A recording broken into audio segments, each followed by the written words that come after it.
Welcome everyone to Imago Day. Thank you so much for watch my interviews and follow my work. But now with a new interview in with a special guest. A new guest is Eric Hernandez. So thank you so much, Eric, for being here and joining me today. Yeah, thank you for having me on. I love what you're doing. I think it's really important, and I'm blessed to know that there are people like you out there in Peru doing this. Yeah, thanks. I told you, I want to talk about these words of objection, that people or atheists sometimes make to Christianity and theistic belief. But before that, and before we got into this, whole uh, topic, I would like maybe you can introduce yourself for those who don't know you or don't know what you do. Yeah, absolutely. So, like you said, my name is Eric Hernandez. I am the apologetics lead for the Baptist General Convention of Texas, which includes everything from speaking at churches, doing trainings with churches on reaching non-believers, and organizing three of what we call the unapologetic evangelism conferences at our various churches around the state of Texas. We have just under 6,000 churches in Texas affiliated with us, and it's a blessing to be able to serve the body of Christ in this way. Awesome. Yeah, that's great. And in the same line, to get to know you a little bit better, I would like you to comment about your faith journey. How did you become a Christian? Yeah, so I don't know if I can like put a date or a stamp time on it. I grew up in church. um but I always was one to ask questions and be curious about different things and topics. So for me, it wasn't so much becoming a Christian, but rather why should I stay a Christian? Why should I remain a Christian? What reasons were there to be a Christian? And essentially, as I got older, just again, always being one to ask questions. I remember even just being at a really young age asking, my mom some questions that were pretty abstract for, like, let's say a 6-year-old or 7-year-old or something like that. Asking what was God doing before he created the universe? Was he just in this state of darkness? Was he by himself? Was he lonely? What was going on? So my mind has always kind of just tended to go in those types of thinking. And but what really was pivotal for me in my life and even ministry was my freshman year of college, when I took my first philosophy class. And I really enjoyed it because they allowed me to ask questions in this class. They encouraged questions, which was different than the church at the time that I was attending, where I remember, at least on two occasions, getting in trouble with my youth pastors for asking questions.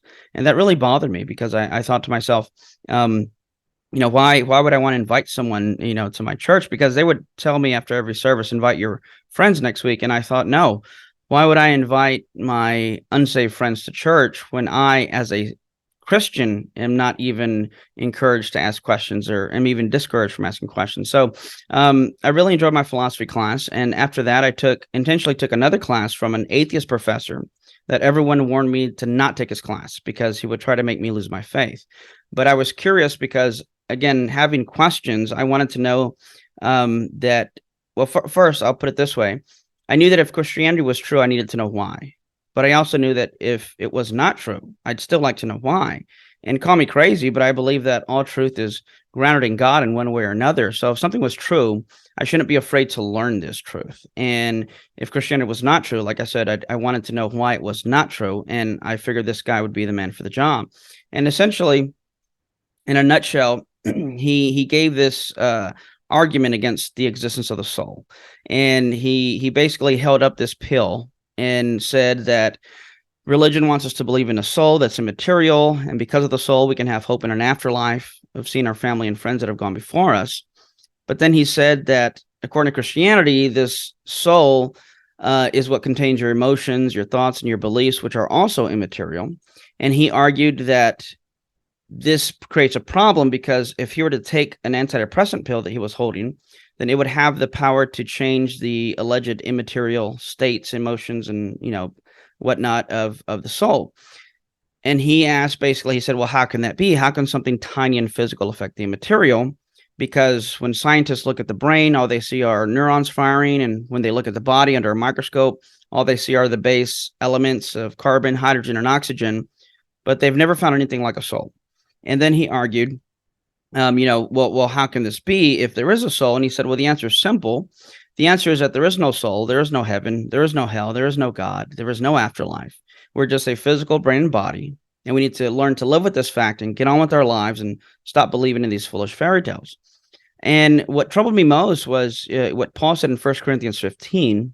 Paul essentially says that if there is no resurrection of the dead, then Christianity is false.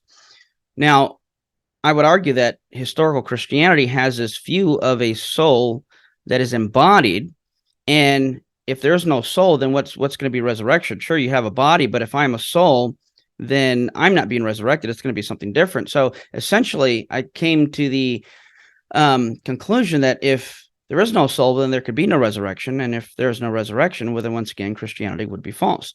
So this really troubled me. And I had the idea that, well, I could just ignore this and sweep it under the rug, or I could roll up my sleeves and learn some more philosophy and see what the deal is about this. And that's what I ended up doing. And that's what pushed me really into really digging into more philosophy and theology and apologetics, because at the time I didn't know what apologetics was. But I knew that for the first time in my life, I heard an argument that if this was true, Christianity would be false. And so I knew I didn't think to go to my church and ask this question, because I had already learned that lesson. So I thought, I didn't know what apologetics was, and I didn't know where to go to. So as I just started reading and learning and looking into some philosophy, learned about who William Lane Craig was, and then learned about my favorite guy of all time, apologist and philosopher, J.P. Moreland, who I know you've had hit on your show. He had written some stuff on the soul, and when I discovered this stuff, I just ate it up. And what was interesting was 5 years after, about 5 years or so after I graduated from that community college, that professor was actually my first public debate on the existence of God. Oh, that's pretty awesome. And it's interesting, how that led you to this topic about Christian apologetics and things like that.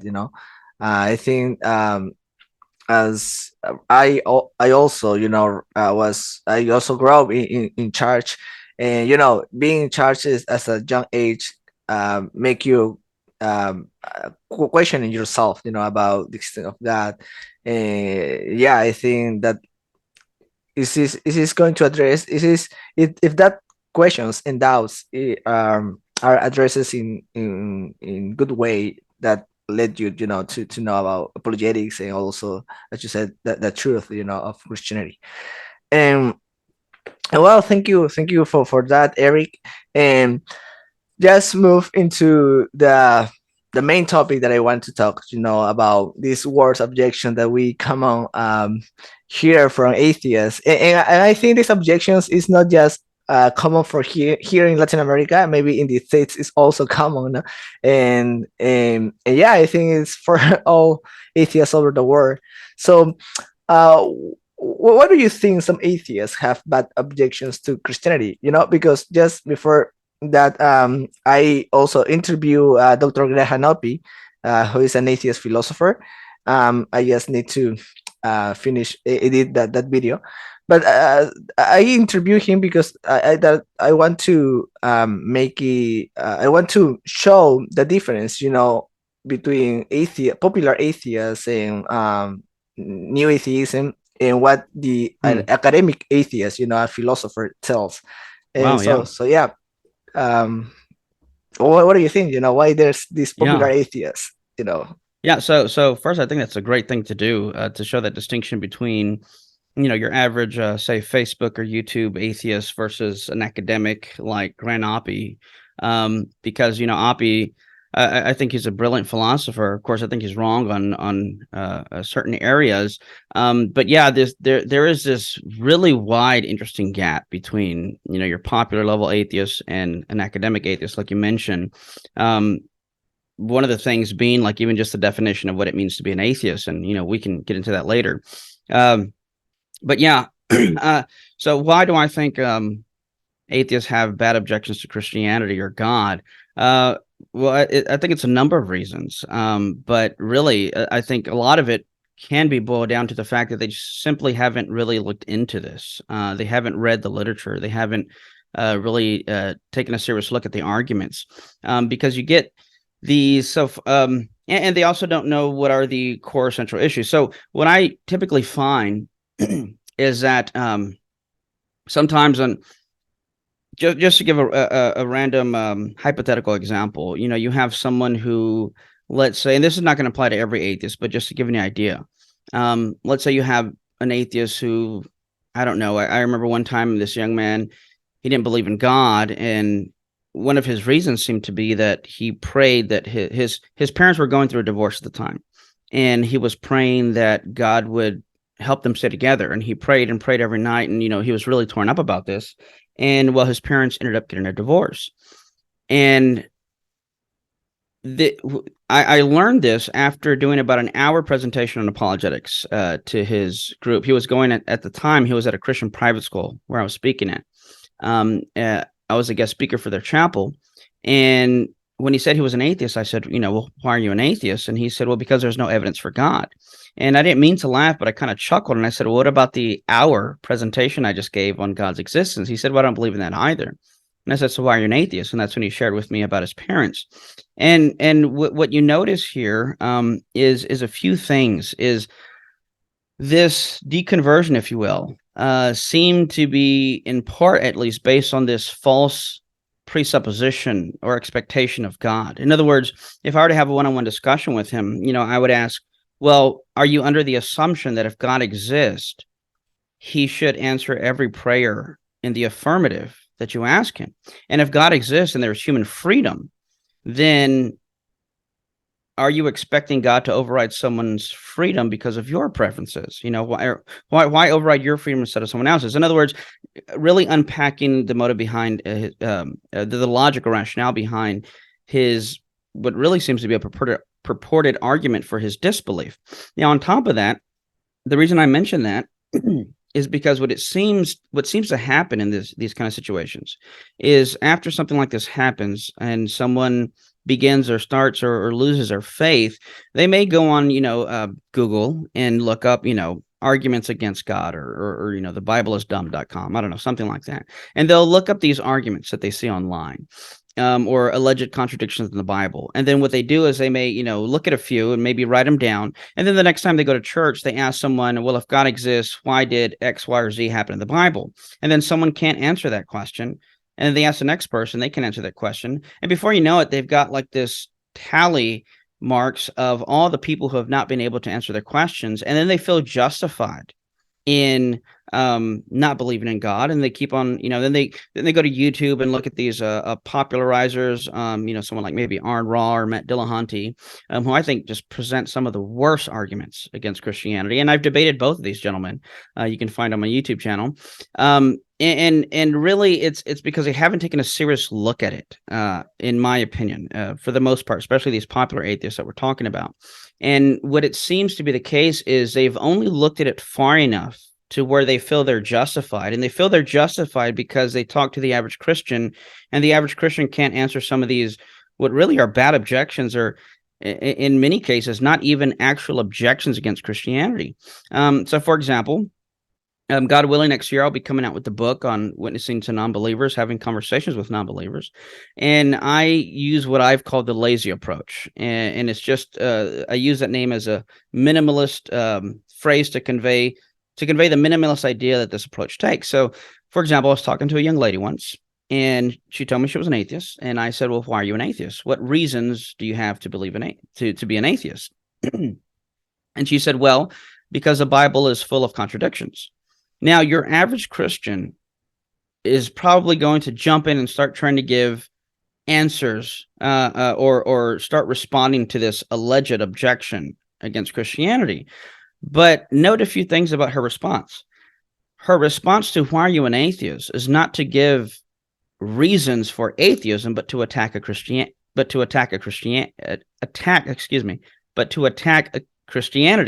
However, attacking Christianity does not prove atheism, right? So my response wasn't to defend scripture or ask her for examples. My response was, and how does that prove there's no God? And she looked at me stunned because no one's ever asked her that. And so I to kind of break the awkward silence, I said, let me put it this way. If God exists, would he have existed prior to the Bible being written? And she said, well, yeah, but I don't believe in God. I said, no, I understand that. But just follow me here. If God exists, would he have existed prior to the Bible being written? And she says, yeah, if he exists. I said, okay, great. So even though I disagree with what you said, let's assume that's true and there are contradictions. If God exists before the Bible is written, how would a Bible full of contradictions make him stop existing or disappear from out of existence? What am I missing here? Right. And again, she was stunned. She didn't know what to say because every time she's done this, I'd imagine she usually just gets into a debate with Christians. But hence the reason I call this a lazy approach. I'm throwing the ball back in her court, asking her how this justifies her disbelief in God. So I think a lot of these bad objections are for a few reasons. One, they're not looking seriously into this. They're looking into it far enough to where they can, quote, win a debate with a believer at their church or something. And two, because these objections have not gone answered by their peers within their circle of influence. And like I said, a lot of these aren't even objections against God or Christianity. They're just complaints or things that are not relevant to the truth or falsity of whether or not God exists or Christianity is true. Yeah. While you were talking, that I was thinking that sometimes I could say students, but because most of the students, for example, in my university, most of them are atheists, but they are atheists just because everyone is an atheist. And something that I notice is that, as you said, people have not really thought about their beliefs. Why do I am what I am an atheist? What do I believe, right? How do I know something is good or bad? They just make these claims but don't really thought what are the foundations or something like that. And so that's interesting. And yeah, I think that happens a lot with atheists, popular atheists, if I could say that. As you said, from Facebook, Twitter, and yeah, they really have not thought, about these issues. Yeah, absolutely. And like you were saying, a lot of people haven't thought through. And one of the things I'm aiming to do in the book that hopefully be coming out next year is to help people have better conversations with non-believers and help them think through what they're actually saying. And this applies to both Christians and non-Christians. A lot of people haven't taken the time to seriously think about what they believe. So in other words, it's not that we don't have beliefs. It's that we don't know how to form beliefs about our beliefs. And it's not that we don't think. It's that we don't think about our thinking. And the burden of proof is the notion that whatever claim you make to be true, you bear a burden to justify, to give reasons for why you believe that claim. And that applies to both believers and non-believers. If someone believes there is no God, they should be able to provide adequate evidence, reasons, or justifications for that. And part of what we need to do is help people see that the conclusions of their beliefs have not been adequately justified by the reasons that they're giving. Yeah, totally. And just to go, just before go into these worst objections, just wanted to point something that you mentioned is and to have a better conversation, good conversation. Sometimes we as Christians don't know how to move into this maybe hard conversation for some Christians, right? And we don't have strategies or maybe Gregory Cook will say tactics, but we need to do that. So yeah, it will be great to read your book when it's released. So yes, moving to these objections, the atheist claims. I just want to start with the most common that I often hear is about science, and is the science is opposed not just to Christianity but to religion, in totally. So they say that science has buried God. So how would you, comment or answer to that? Yeah, the view that science has buried God. First, there's some great books, out there written on this subject. I know John Lennox wrote a book. Literally, the title is "Has Science Buried God?" Which is a popular level of his more technical book, God's Undertaker. And J.P. Moreland has relatively recently written a book on scientism and secularism. But the idea behind this view that science is somehow trumps all of any beliefs about the supernatural or God, I think is really misled in many ways. So as an example, I often have people, sometimes I'll have an atheist say, give me scientific evidence for God. And again, the lazy approach here, my response is simply something like, why would I want to do a silly thing like that? And the reason is because I'm trying to get at a certain point, because I explain it to them this way. Science is a great and wonderful tool for studying the physical world. However, it is a tool that is limited to only studying the physical world. And God, if he exists, is by definition a non-physical entity. So in other words, you cannot use something like science, which is limited to the physical, to try and investigate something non-physical. That's what we call in philosophy a category fallacy. So as an illustration, suppose you and your friend go to the beach, and an hour later he comes back and he tells you that he just made a remarkable discovery. He just discovered that there's no plastic on the beach, and he has come to the conclusion that plastic doesn't exist.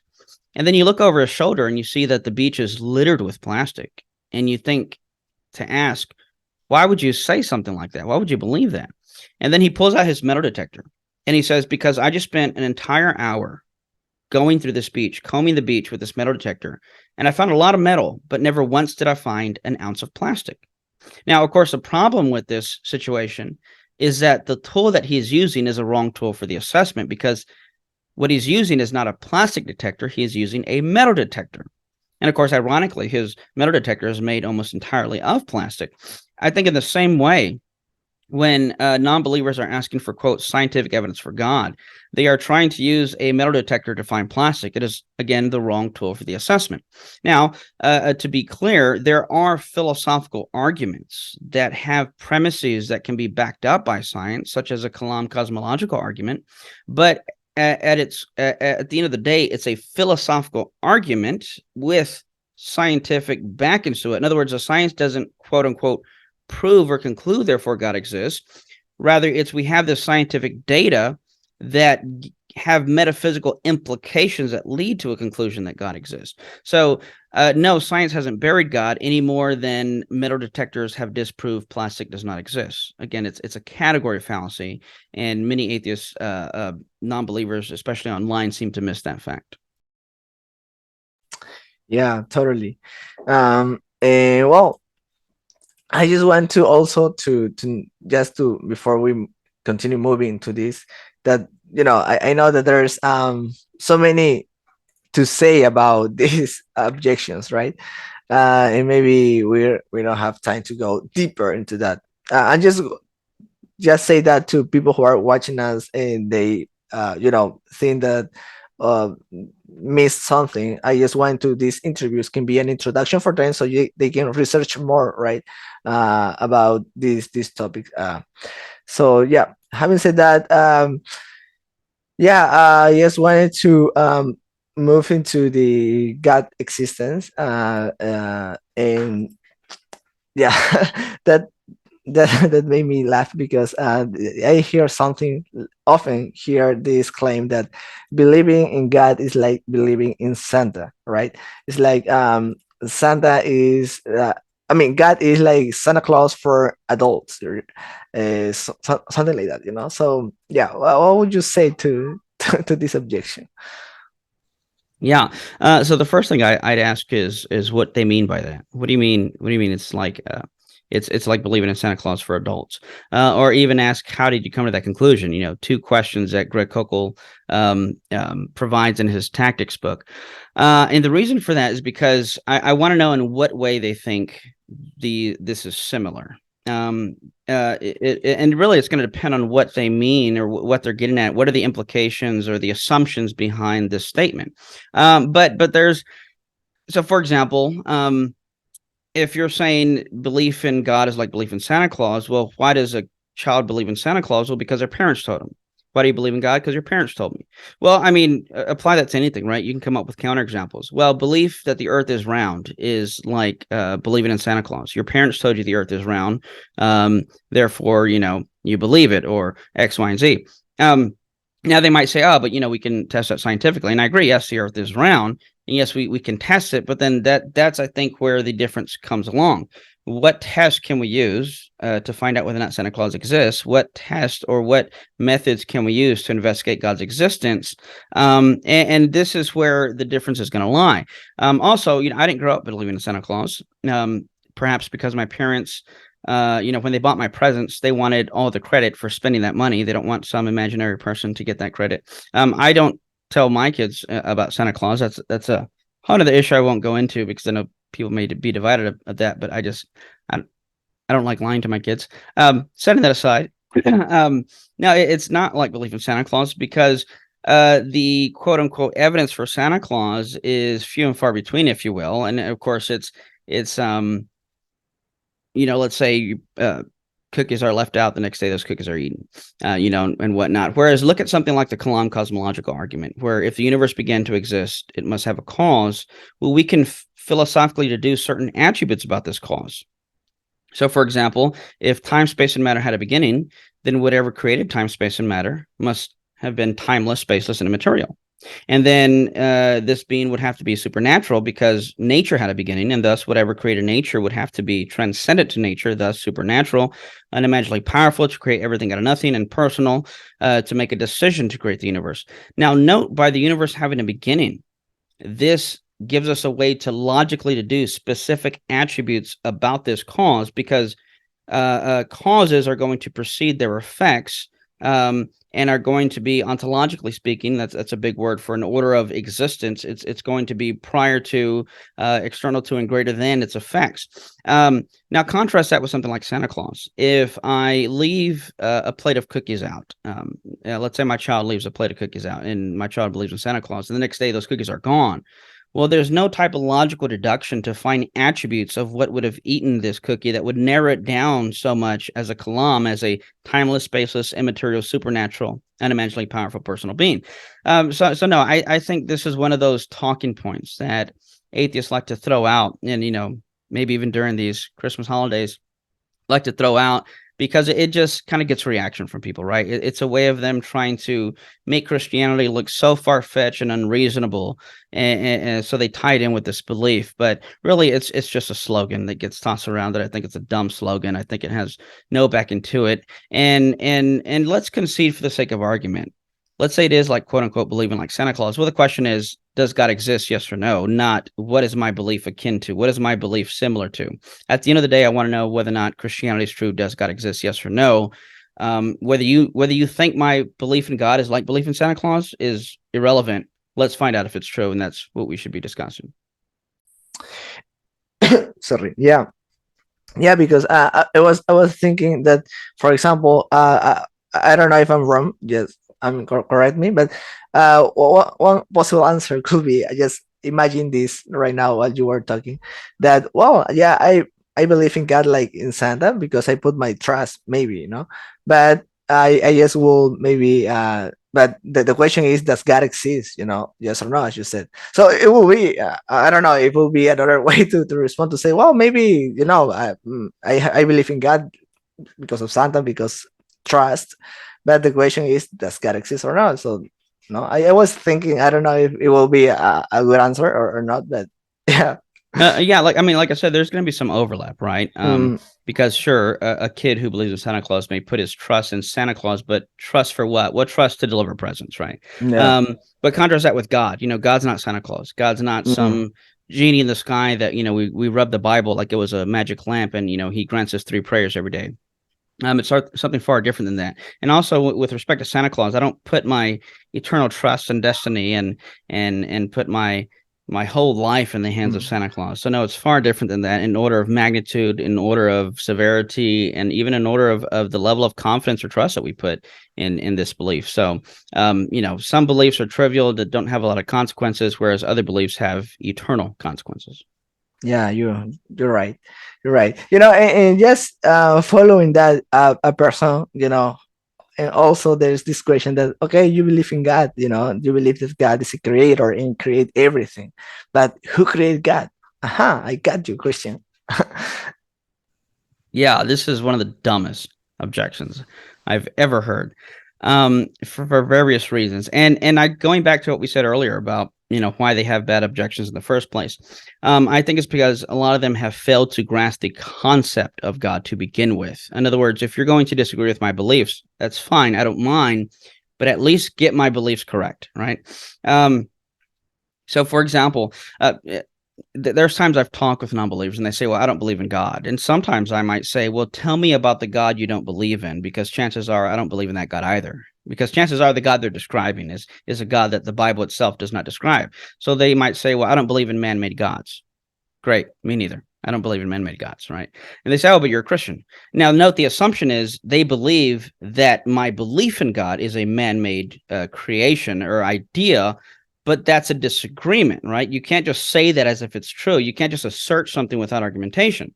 Nevertheless, going back to this idea about who created God, we just mentioned the Kalam, and the Kalam states, well, the conclusions of the Kalam, again, to reiterate, if everything that begins to exist has a cause, and the universe began to exist, and it follows the universe had a cause, and the attributes of this cause, one of these attributes is that this being was timeless, logically prior to creation.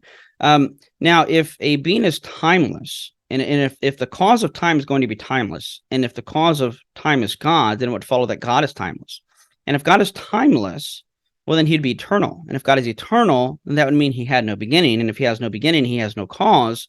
So, which means that by definition, this logically deduces that God, the cause of the universe, is a uncaused first cause. In philosophy, we call this the first cause. And to ask, but who created God, already entirely misses a conclusion of the argument. Because if God is a first cause, then to ask what caused the first cause is to assume a prior cause that is prior to the first. But wait a minute, if there's something prior to the first, well, then he's not the first cause, is he? So whatever you're thinking about, skip that and go to the first. That's God. And they may say, yeah, but who created that? Well, you're doing this again. It's kind of like asking, who is the bachelor married to? We'll see, a bachelor by definition is unmarried. And let's say I explain this to someone. Well, no, bachelors aren't married by definition. And they say, well, yeah, I know that, but who's the bachelor married to? And you say, no, that's a logical contradiction. It doesn't follow. I know that, but if there was a bachelor, who would he be married to? Again, they're just missing the entire concept of what it means to be God. So again, they can disagree that God exists, or even disagree with the concept, but they have to give me a reason why. They can't just ask a question that is totally a category fallacy when applied to the nature and existence of God. If God is a first cause, if he is a cause of time, eternal, timeless, then he has no beginning and needs no cause. And you cannot ask, what is a thing that caused the first cause, which by definition has no cause to begin with? It's a nonsensical question. Yeah, that's perfect, but sadly it is a common one, right? And sometimes Christians don't know how to answer, but yeah, I think this idea is spread all over the internet, but to be equipped as a Christian can help us to respond better. And just following with this idea of God, and worst objection to God existence is this another paradox that talks about the that God is powerful, and it's the idea that can God create a stone so heavy that he himself cannot live in it, and I think that paradox like a question if God is all powerful, right? So yeah, how would you answer to this paradox objection, right? Yeah. So this goes back to the again, understanding the notion of what something means, which, as you can tell, which what I said in the beginning, a lot of these objections stem from a misunderstanding or not even knowing some basic Christian doctrine or philosophical implications of the nature of God. So, can God create a rock so big he cannot lift? Well, in short, the answer is no. But why not? Well, because of the nature of God. What do we mean by that? Well, first, essentially, the question, first of all, it's not an argument, right? It's at best a challenge. It's a question.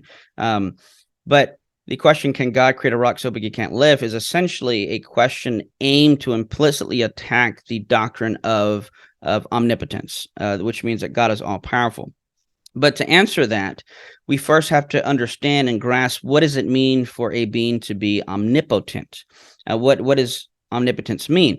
Well, in a nutshell, philosophically speaking, omnipotence is simply that God can do all things that are logically possible within his nature. Now, that's a mouthful. What does that mean? To illustrate, sometimes when I teach, about the nature of God in an apologetics class or something at churches, I like to kind of throw this out there to get people thinking in the right way. And I like to ask, the audience, can God do anything? And most people say, yes, God can do anything. And then I ask, is there something you can do that God cannot? And most people say, no, there's nothing I can do that God cannot. Okay. And then I say, all right, I have two more questions. Can God sin, and can God learn? And then people either get quiet or shake their head no, or don't know what to say. And of course, the answer is no, God cannot sin and God cannot learn. But wait a minute, we can sin and learn. So there are things we can do that God can't. Now, is this a conundrum? No. All that requires is a proper definition of God's nature and what it means for something to be omnipotent. So, in a nutshell, let's look at these two. Why can God not sin? Well, because God is by definition morally perfect.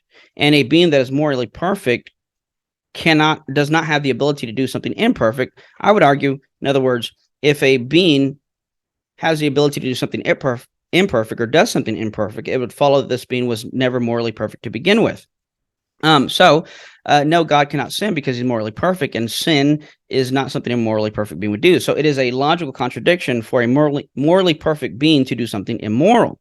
Now, note that this is not a reflection on God's imperfection. It's a reflection of God's perfection. It is because God is whole and perfect that he cannot sin, because sin is a bad thing. It's a moral failure, and a moral perfect being cannot morally fail. What about learning? Why can God not learn? Well, because he's omniscient. And the definition of omniscience, simply put, is that God knows everything that's true. So if God knows everything, there's nothing left for him to learn. But now then, why can we as human beings, how is it that we can sin and learn? Well, because we can sin because we're not morally perfect, and we can learn because we're not omniscient. So note, no, God cannot sin or learn. And a few things. One, it's not a limitation on God's omnipotence, because again, omnipotence, I like the way I once heard my friend Tim Barnett put it. Omnipotence is basically having the ability to do anything that power can do. So it's not about strength. It's not as if, in other words, going to the question about can God create a rock so big you can't lift, it's not that God had to lift more weights in order to lift this rock, right? It's not in terms of strength in that sense. It's in terms of logical compatibility. So God cannot sin because he's morally perfect, and it's not something he lacks. It's because he lacks nothing. In the same way, creating a rock so big he cannot lift is just a contradiction of terms when it comes to omnipotence. If God is all powerful, then he can do anything that power can do. And to ask him to create a rock so big he can't lift is not a logical possibility that quote unquote power can do. It's not a thing that can be done. Again, it's just a contradiction in terms. It's like asking, can God create a married bachelor? Well, no, because by definition, a bachelor is not married, so God cannot create a married bachelor. It's a logical contradiction, and omnipotence does not entail the ability to do logically contradictory things.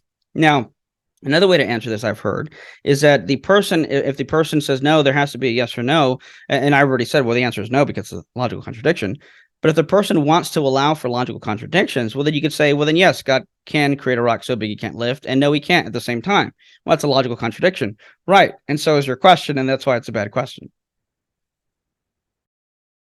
Yeah, definitely. So we could say that the key part is to be sure of the definition of the definition that we have of God, for example, right?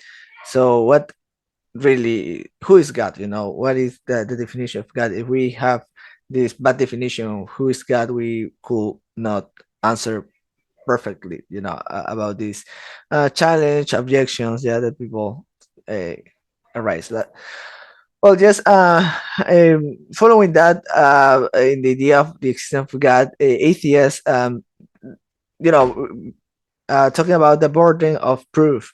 and they say that they don't have to prove anything or claim anything because they don't. I mean, the burden of proof is for Christians, right, or for theists, but atheists just believe in one less God than Christians, so yes, they don't need, So how would you respond, these two ideas, the burden of proof and this claim the atheists used to say, that they believe just one less God than us? Yeah. This is also so. I think most of the objections. Well, no, actually, I think all the objections pretty much you're going to hear online are dumb, bad objections. And this is definitely one of them. All these that we've covered have been dumb, bad objections. So it's kind of a two-part question you're asking is one is that atheists have no burden of proof, and two, that atheism is just believing in one God, one less God than Christians do. Yeah. So regarding the first one, the burden of proof, this is something I cover in the first few chapters of my book because I think it's relevant to understanding historically the standard view of atheism. Now, traditionally speaking, historically speaking, there are three positions essentially when it comes to answering the question, does God exist? One is you can be a theist. That is a person who believes in at least a God or gods. Two, you can be an atheist, which is someone who believes there is no God or gods, or you can be agnostic and just say, I don't know. You don't hold a position one way or the other. Now, the burden of proof is a notion that, as I said earlier, if anyone makes a truth claim, then they bear the burden to provide evidence or reasons or justifications for why they believe that claim to be true. Now, note this applies to both positive affirmations and negative affirmations. If I say I believe X, well, then I've made a truth claim, and I bear the burden to provide reasons for why I believe X. If I say I believe X is false, well, guess what? That is still a belief, a truth claim. Even though it's a negative claim, it's still a claim to truth, and thus that person must bear a burden of proof. So, change, place anything you want in the place of X. If I were talking to a non-believer and I said, well, I don't believe in evolution, and they say, well, why not? I can't say, well, I don't bear a burden of proof because I just like belief in evolution. No, I'm making a claim, a truth claim that I believe something is not true. That's a claim. In the same way, if the person believes God does not exist, well, then they too bear a burden of proof. So now, why would they think they don't bear a burden of proof? This comes down to what's become more and more popular, unfortunately, is this redefining or redefinition of atheism. And there are various ways that people may do this. And again, next year when the book comes out, I can send it to you and we cover some of the different ways this happens. One of the most popular ways for an atheist to claim they don't bear a burden of proof is to redefine the standard definition of atheism. Again, the standard definition is the belief there is no God. However, some will point to the etymology of atheism, and etymology just means the origin of a word. And the arguments usually go something like this. The etymology of the word atheist is atheos, and means without, and then you have theos, belief in God, they say, and thus an atheist is simply one who is without belief in God or lacks belief in God, and thus I bear no burden of proof. Well, there's a few things wrong with this. First, without going into too many details, they've actually got the etymology incorrect. The etymology of an atheist, atheos, is not without belief in God, but it's without theos, God, without God, not without belief in God. So this would lead to what we would call a reductio ad absurdum. This would lead to absurd implications, because if we redefine the word atheist to simply mean without belief in God, then rocks are atheists. This bottle is an atheist because it lacks belief in God. Babies are atheists because they lack belief in God. Again, trees and rocks are atheists because they lack belief in God. And then here's another reductio ad absurdum. And there are atheists who say, yes, rocks are atheists, someone like Aaron Raw, but how many rocks do you think exist? Hundreds of thousands, millions of rocks exist in the world. What if we took the average IQ of a quote-unquote atheist? And if rocks are atheists, what's the average IQ of the atheist? Well, I don't think they want to. They want to go there, right? It leads to absurd conclusions. On top of that, again, going back to atheos, the etymology is simply without God.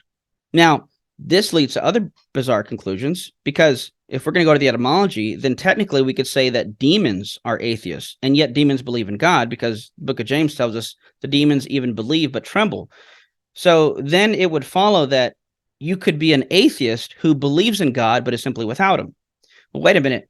Now there can be atheists who believe in God. Well, that just, again, it totally just muddies the whole reason for which the word was historically used in the first place. So they still bear a burden of proof. Another weird one I've heard gaining some traction within the last few years or so is to say, no, there are actually 4 views you can take in answering the question, does God exist? And this is where they combine the word agnostic and atheism together. They can say you can be an agnostic atheist, and that is someone who does not believe God exists, but is not claiming to know God exists. And we'll break this down in a second. Or you can be a gnostic atheist, someone who does not believe God exists and claims to know God does not exist. And then you can be an agnostic theist, someone who believes that God exists, but is not claiming to know God exists, or a Gnostic theist, someone who both believes God exists and claims to know God exists. Now, again, they argue this by going to the etymology, which once more does not work. So what they do this time is they take the standard definition historically of what it means to be an atheist, believing there is no God.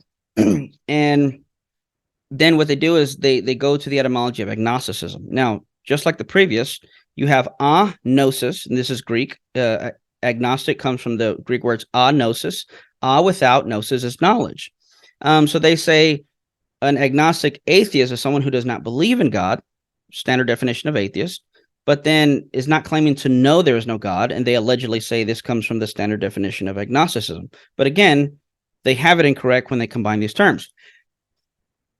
Agnostic, agnosis, is simply without knowledge. So here's a reductio ad absurdum. If you say you're an agnostic atheist, well, then you're either saying one of two things, both of which are insanely bizarre. You're either saying, I'm an atheist who does not know I don't believe in God. Well, that's weird. Or I'm an atheist who does not believe in God, but I know nothing, because that is what agnosticism means, without knowledge. So I don't believe in God, but I have no knowledge of anything whatsoever. So again, these attempts are trying to remove the burden of proof, because if you don't claim to have a belief or making a truth claim, you don't bear the burden. In this last example, however, they still concede, I believe there's no God, but I'm not claiming to know. And they think that this removes the burden of proof. Why? Well, because they say, look, I'm not claiming to know there's no God. Well, this again now is a misunderstanding of the burden of proof. Why? The burden of proof is primarily a concern of one's beliefs, claims to believe things, not necessarily claims of knowledge. And again, without going to all the technical details, suffice to say that before you can have knowledge, you have to first believe the thing in question. So belief is the primary issue of concern when it comes to the burden of proof. So I'm not asking about their knowledge, I'm asking about their beliefs. If they believe there's no God, then the burden of proof applies, irrelevant as to whether or not they're claiming knowledge on the issue. And again, adding all these other redefinitions just complicates things even further, removes the historical reasons why these terms were used, and is just a really sloppy, bad way of trying to avoid the burden of proof. Oh, the last thing about I just believe in one God less than you do. Again, no, this is incorrect. Again, historically speaking, the standard definition of an atheist is a person who believes there is no God. Now, they'll sometimes I do the atheist role play with churches or people where, I pretend for a little bit to be the atheist and see how the church is going to interact, or the audience is going to interact with me. And I do kind of use one of these arguments of the I believe in one less God. Essentially, the idea is this: I'll ask the audience, who here believes in Thor? And of course, no one raises their hand. And I say, oh, so you're an atheist with respect to Thor, like I am with respect to the Christian Judeo God. I say, oh, so you're an atheist like me. And how many gods do you think people have believed in throughout the history of humanity? Let's say 3,000. Let's say there's been 3,000 gods that people all combined have believed to have exist throughout history of humanity. Well, I don't believe in, you don't believe in 2,999 of these gods, and I just go one more god further than you do, and I include the Christian God to make it an even 3,000. So many things wrong with this argument. One, it's not true. And well, really, this was the main crux, is it's not true. Why? Again, to be an atheist is you don't believe in any gods. To be a theist means you believe in a god or god. So if you believe in at least one god, you are considered a theist. You are a theist who believes in at least one god or gods. And an atheist believes in none of them. So right there, by definition, no, I'm not an atheist because I believe in at least one God. Here's a mature example, if you will. So if you're under 18, turn this video off and, or ask your parents' permission. Kind of kidding. So let's say you have 2 young men in youth group and they're both, saying we're going to wait till marriage. They're virgins and they say we're going to wait till marriage, to have intercourse, and it's only going to be with our spouses. And lo and behold, the weekend comes along, and one of these guys, he messes up. He ends up having premarital sex with his girlfriend, and he tells his friend the next day, "Hey, I got something to confess. I had sex with my girlfriend." And the other friend's like, "Well, I'm sorry, but hey, we'll pray for you. We're still here for you." And the other guy says, "But wait a minute. I mean, technically, we're both still virgins." And he says, "What do you mean?" He says, "Well, how many girls are in our youth group? There are 100 girls in our youth group. And you haven't had sex with any of them, any of the 100. Well, I haven't had sex with any of 99 of them. I just went one more girl further than you. So we're both still virgins. I've just gone one girl further than you have." Well, no, that's not how it works. Once you have intercourse, you've lost your virginity, and thus from then on, you're no longer a virgin. In a similar fashion, once you believe in at least one God, you're no longer an atheist. You are now a theist.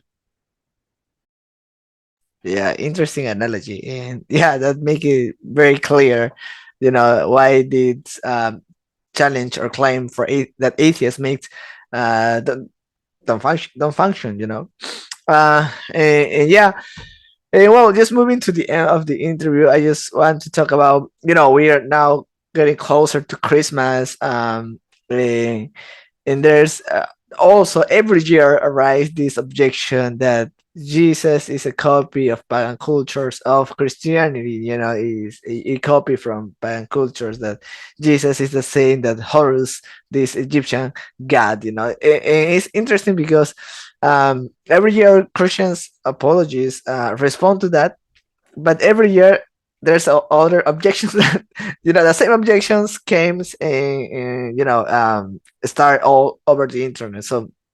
So what would you say, to this? And just I know that this is just for just the viewers, I know that these are worse arguments or worse objections to Christianity, and I just thought that it was important to talk about them because there's still some Christians who having doubts, because of these topics in objections. Yeah, just wanted to say that.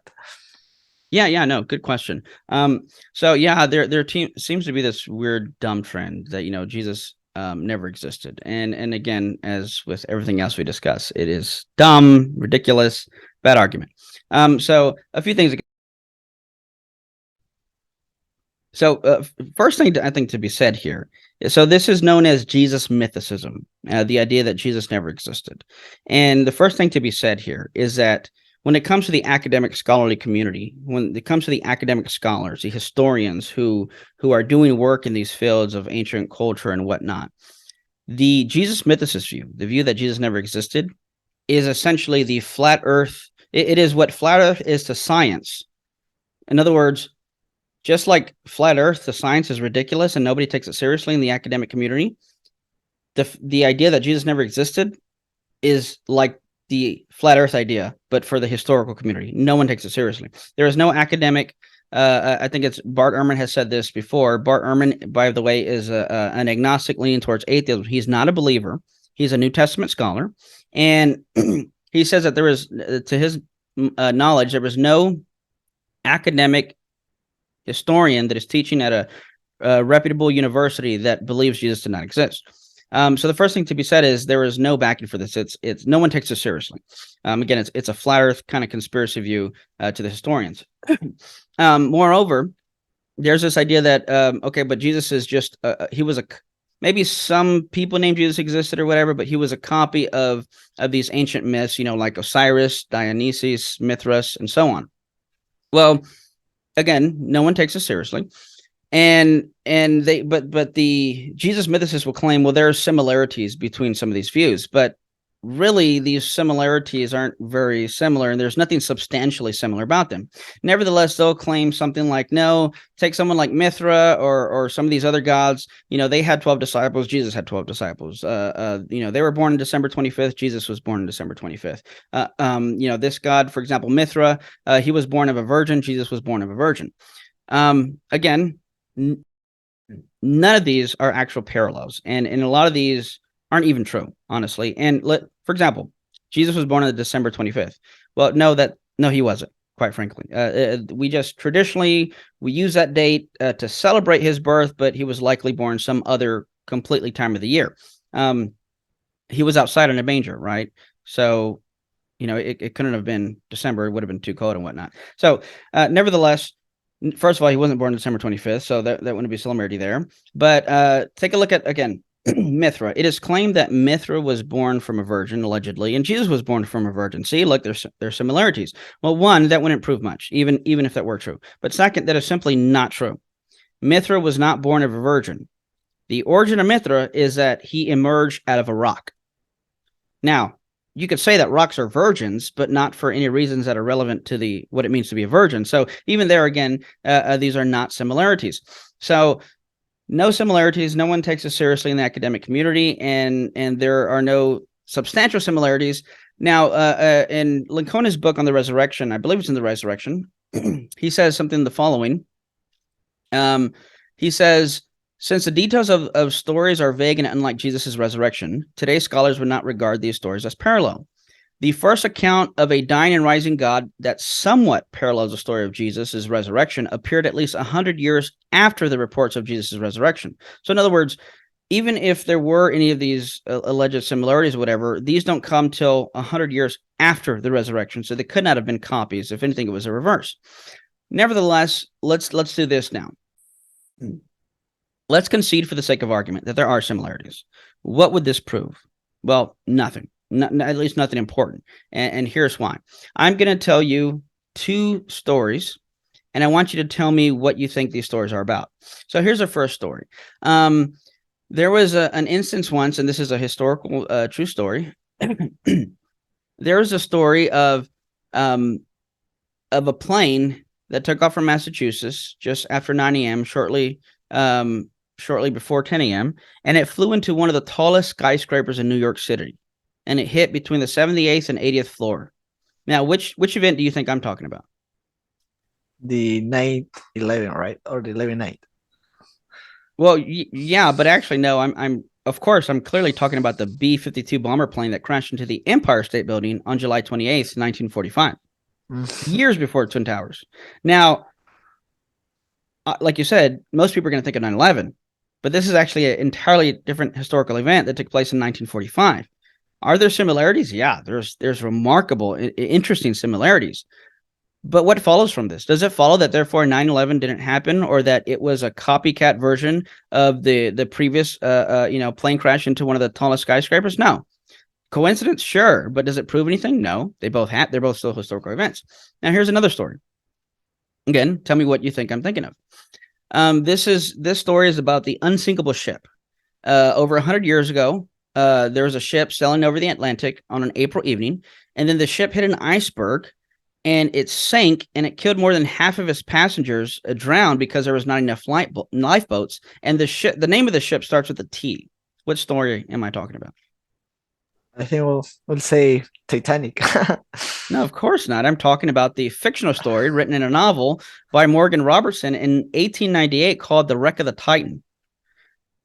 Now, again, this is bizarrely coincidental, and this happened years before the Titanic, 14 years before the account of the Titanic. So this was written in a fictional book 14 years before the Titanic. But again, unsinkable ship, hits an iceberg, not enough light bolts, ship starts with a T. Now, again, what follows from this? Does it follow that the Titanic never happened? No. Does it follow that the Titanic was just a mythical copy of the previous? No. So again, in summation, historical scholars regard these claims as false. They don't give any weight to them. There are no substantial parallels. Any alleged parallels that somewhat parallel these stories of Jesus come 100 years after Jesus' reports of resurrection. And even if we grant these parallels, nothing is proven or disproven by them. Wow, yeah, awesome. I think this is important, I mean, uh, to take this from this doubt from Christians is really important, but to also know that these objections are not like a super objections, right, to Christianity. This we can talk in even as I said before, I told you before, earlier, sorry, I interviewed Dr. Grahanopi, and basically to show how to atheists, to pop atheists, to be a good atheist, because yeah, there's many misunderstandings out there, and it's different how an academic atheist speak and think about that, and yes, Yeah, yeah, uh, just to ask you the last question, because I think the time flew by. Uh, that's all right. We can take some more time if you need to. okay, so I can ask you two more these worst objections. And I think this is the idea of the psychological crash. That God and Christianity being a psychological crash. So yeah, how would you respond to that? Yeah, so sometimes the idea is that belief in God is just a crutch people need to lean on. I forget who said it, but that religion is the opiate of the masses. People something happened in their life, so now they need to lean on this belief of God and whatnot, so they can get through life and whatever. So a few things, considering the lazy approach that we've talked about. The first thing one could say is, okay, let's pretend that's true. Does that mean it's false? No, right? For example, my wife loves me. I believe my wife loves me. We've been married for 8 years. And, someone might say, oh, well, you just believe your wife loves you because it helps you have a better day. Yeah, it does. It helps me have a fantastic day. But does that mean it's false? No. So even if I grant that it's a crutch, so what? What is that? If I said, well, some people say, well, if evolution is true, God doesn't exist. I think that's a terrible argument. I don't think it follows. But what if I said, well, you just believe in evolution as a crutch, not believe in God? Well, so what? Does that mean evolution isn't true? Well, they wouldn't say that, right? So yeah, even if it is a crutch, who cares? So what? On top of that, again, the final question is this true or not? Is it true? Is it false? Whether or not it's a crutch. In other words, it doesn't matter how I came to these beliefs. Some people will say, well, if you're born in the East, you'd be a Muslim, not a Christian. You're just a Christian because you're born in America. Again, let's pretend that's true. So what?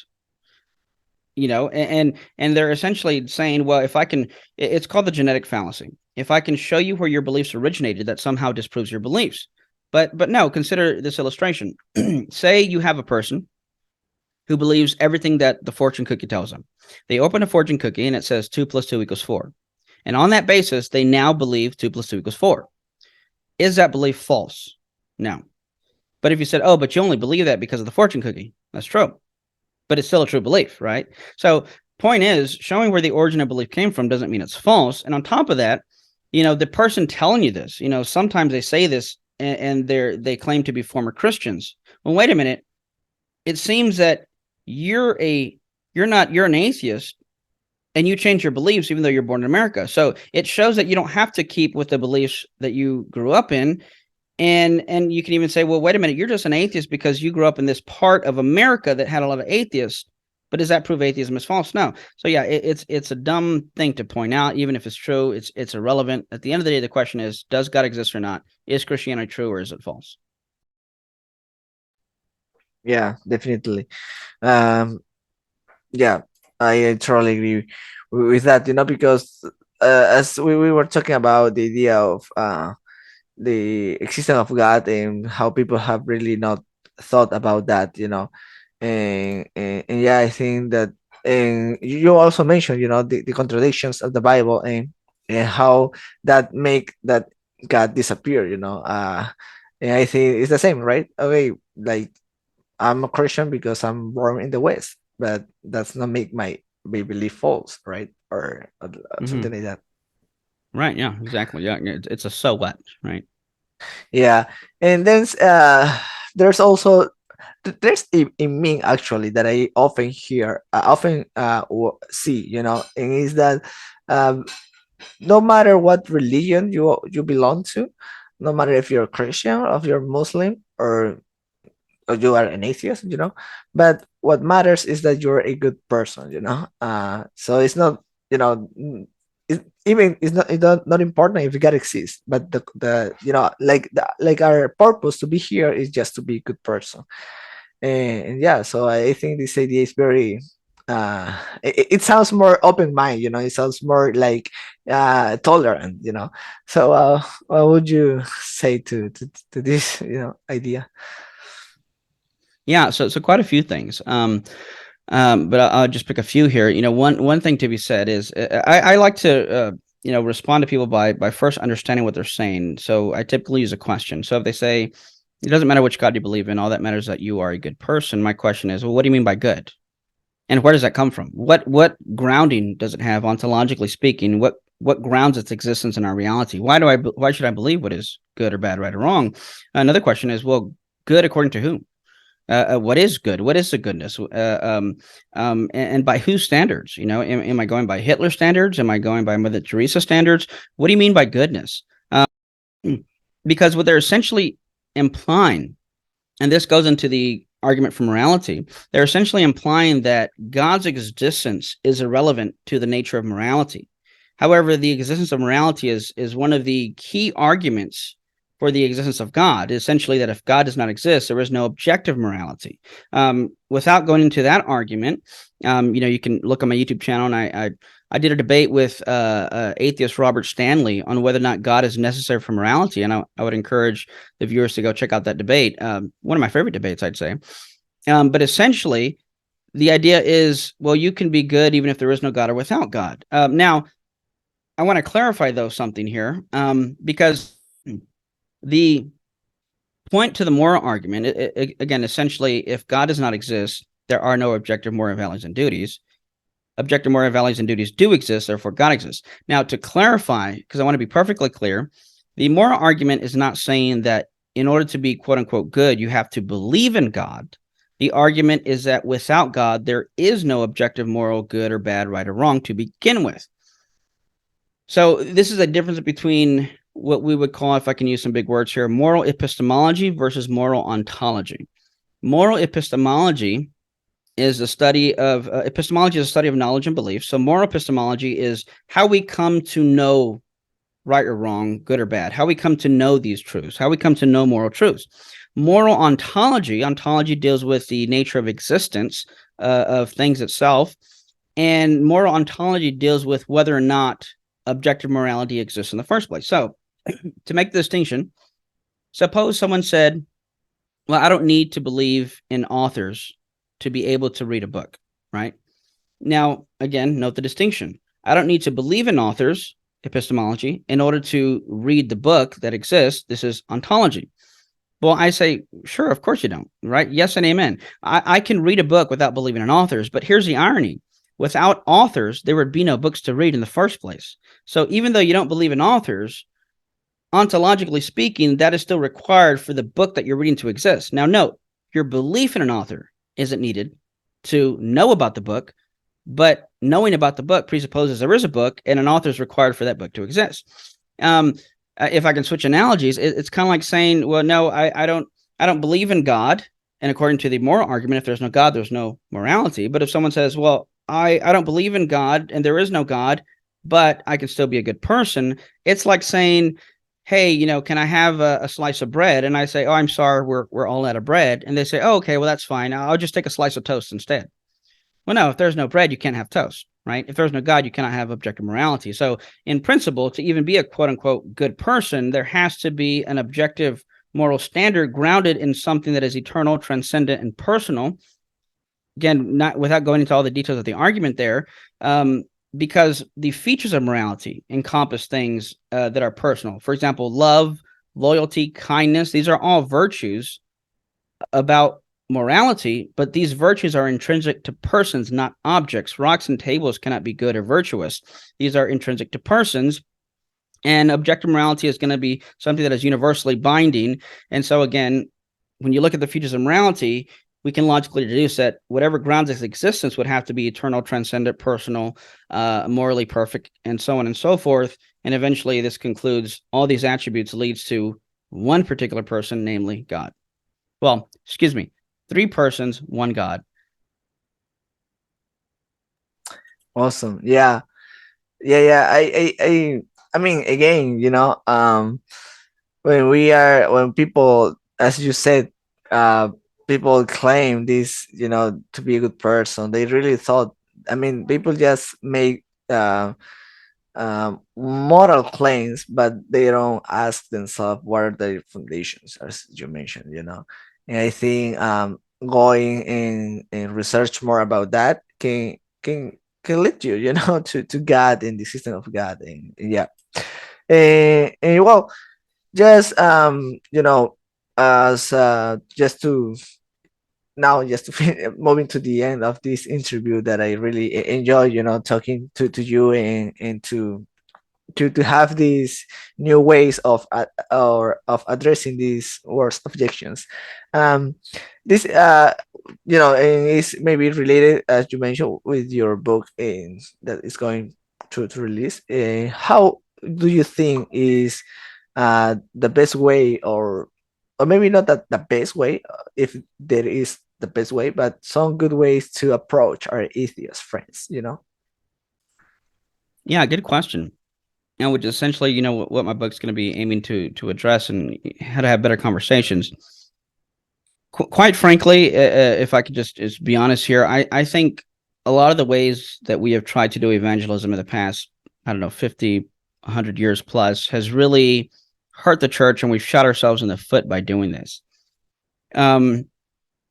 Essentially, what I have found, and I go into a lot more details into the book, but for example, sometimes the way we pitch our gospel presentations seem to make the person the center of the focus and center of attention, as opposed to God.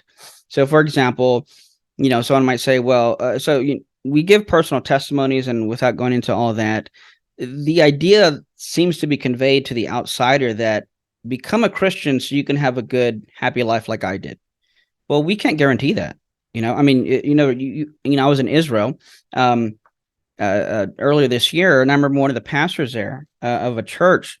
I won't mention his name, but one of the first things he told us, he said, I appreciate you guys for coming, but one thing I just want to kind of get off my chest and say here is that your fast food gospel presentations don't work here, because see, in the East, I mean, excuse me, when you go over there, yeah, in the East or anywhere, being in Israel, you can't just go to someone who's, let's say, a Muslim or not a believer, and you write down, draw some circles on a piece of paper and whatnot, and then share the gospel, and then expect them to drop to their knees. Because see, for them, converting to Christianity is not just changing their beliefs. It is literally changing their beliefs, plus being willing to give up their lifestyle, give up their family, be ostracized from their family, be persecuted, possibly killed, having their houses burnt, all because they're changing and converting to Christianity. Which means, over here in America, we present the gospel, someone gets saved, and really there's not much commitment to it. All they've done is change beliefs. Maybe, go to a church now on Sundays. Over there, you're changing everything about your life. So, I say that, for a few reasons. One, we need to pray for our brothers and sisters over there, in Israel, who are being persecuted, and who are not just, it's not just, oh, I'm a Christian now, and everything's happy-go-lucky. It's now they're a Christian. Now they're going to be facing persecution. Now they're going to be facing so much that we don't face here. So we need to be praying for them. And second, because we need to be bold in how we present, but we need to know how to defend it. The pastor I was mentioning, I asked him, I said, so how do you reach the Muslims? How do you reach the Jews in this area? And he says, well, it depends, when it comes to speaking to the Jews, a lot of it has to do with, deity of Christ, has to do with going through the Old Testament, showing how Christ is foreshadowed and how Christ plays a role in all this. And the problem of evil is also dealing with the Holocaust, because the Jews there say, well, where was the church when we were being persecuted? Where was the church at? Why were they silent? So the problem of evil in that aspect is a big problem for them. When it comes to reaching Muslims, it's again, deity of Christ. It's going to scripture. It's looking at the Quran and being bold. So in other words, after he was sharing this, I said, so basically you do apologetics. right? In the place in the world where it's hardest to reach, he's doing apologetics. And I think that is really what we need a lot here. Now, all that to say, you look at over here, again, our gospel pitches tend to be become a Christian so your life can be happier, as if the center and focus of the gospel is the person and making their life happier. And again, that won't preach in China, won't preach over there in the East. But note what happens too. Whenever there's a, quote, celebrity deconversion these days, one of the first things I always hear these people say is, I'm no longer Christian and I'm so much happier now. What does that matter? Why do I care how happy you are? Because my question is always, I want to know if it's true or false. And I know I'm saying it a little bluntly, so forgive me for being cold-hearted, but you being happy is not relevant to whether or not what you believe or don't believe is true. But why do they say this? Why do they talk this way? Well, because quite frankly, that's how we've presented the gospel to them. Because see, if I present the gospel to someone as become a Christian so your life could be happier, well, then the moment you start learning Christian doctrine and you see that these doctrines impede on your happiness, well, then why do I need to stay a Christian if I can find another religion that makes me happier? It only makes sense to find a different religion. But why do they think that? Because that's how we presented it to them. So we need to present Christianity first and foremost as it's true. This is true. God exists and rose Jesus from the dead, and there are implications and consequences to this if it's true. On top of that, I think a lot of, especially in America, a lot of people have heard the gospel. So it's not just a matter of sharing the gospel. And don't hear me saying something I'm not. We need to share the gospel. But again, not just presenting, but defending the gospel. Why is this true? How do I know this is true? Because when you're talking to someone and they're not a believer, I would say the first thing to do is not give them scripture or arguments or start bombarding them with all these evidences. I'd say one of the best ways to do this is to first ask, well, why are you a fill in the blank? Why are you a skeptic? Why are you an atheist? Why are you agnostic? And find where they're at. And one of the first things is to help them learn to dissect their structure, their epistemology. You don't believe God because the Bible is full of contradictions, you say. Well, even if I agree with you, I'm not going to argue with you. Even if I agree with you, that doesn't prove there's no God. Right? So now I'm helping them think through their own train of thought, because a lot of these people claim, well, I'm intellectually superior. I'm not brainwashed by religion, yada, yada, yada. I'm the rational, logical person. Well, wait a minute. You're an atheist because you think the Bible is full of contradictions, yet logically speaking, it doesn't follow that even if the Bible were full of contradictions, God would not exist. So what am I missing? So ask questions, meet the person where they're at, and have start a relationship with them. And note, this is going to be a long-term process. Don't expect every conversation you have with someone for them to drop their knees and give their life to Christ. It's going to take time. Think of it like marriage, because after all, we are the bride of Christ, right? When I met my wife, granted, we got married pretty soon. I met her in January, and we were married by August that same year. So within 6 months, we got married because, Jesus is coming fast, so why wait? But my point is, I didn't, when I met her, it was the evidence I saw that I knew she would make a good wife. It wasn't just one day necessarily in particular. I said, okay, yeah, I'm gonna do it. It was a number of days, of dates, of getting to know her, of asking her questions, of learning who she was. And then I came to the conclusion and decision that I'm going to ask this woman to marry me. In the same way, when you're presenting the gospel, Christianity, to the non-believer, don't expect every conversation with a person on the first try for them to drop to their knees. There's a guy I'm talking to right now. I won't mention his name, but about 2 years ago or so, he was an avid follower of Aaron Ra. And then he came across my video that I made, my commentary on Aaron Ra when he debated Mike Jones. I don't know if you've seen that. I highly encourage that video. And I remember he was one of the people who reached out to me and said, you made a lot of really good points, and you made Aaron Ra look dumb. I don't know why I follow him or why I should keep following him. This guy was an atheist, avid stage cage, one of those aggressive militant atheists.